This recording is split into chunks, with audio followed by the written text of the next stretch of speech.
মোংলা ও রামপালের ৫,০০০ মানুষকে চোখের চিকিৎসা দিতে ঢাকা লায়ন্স ক্লাবের উদ্যোগে শুক্রবার আয়োজন করা হয় চক্ষু সেবা ক্যাম্প। এখানে দক্ষ চিকিৎসকের পরামর্শে ভ্রাম্যমাণ চক্ষু ক্লিনিকের মাধ্যমে চলছে দরিদ্র মানুষের চক্ষু সেবা প্রদান। চক্ষু সেবা নিশ্চিতে প্রেসার, ডায়াবেটিস, মূত্রনালী সহ সব ধরনের পরীক্ষা করা হচ্ছে বিনামূল্যে।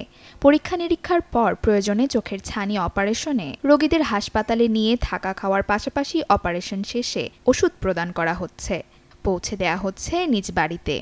বিনামূল্যে আমাকে চিকিৎসা করার জন্য এখানে ডেকেছেন, তাই আমরা আইছি সেবা পরিস্থিতি পাওয়ার জন্য। আমার চোখ দেখেছে, চোখে ছানি পড়েছে, আমাকে ঢাকায় পাঠাচ্ছে বিনামূল্যে আমাকে চোখে সেবা করবে।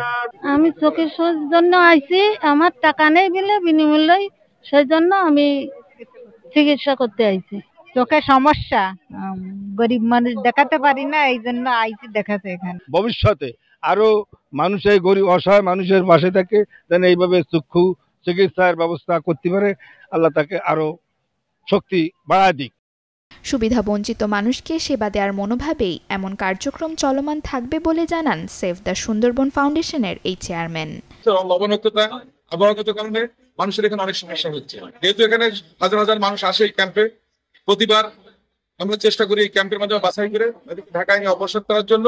খাওয়া, থাকা, যাতায়াত, লেন্স সবকিছু ফ্রি। কিন্তু আরো বেশি উৎসাহিত হচ্ছে যে না, তারা যেহেতু উপকৃত হচ্ছে, সমাজের সাধারণ মানুষগুলা, এই মানুষগুলো সমাজের জন্য কাজ করেছে, দেশের জন্য কাজ করেছে, তাদের প্রতি আমাদের নৈতিক দায়বদ্ধতা থেকে এই কাজটা করা।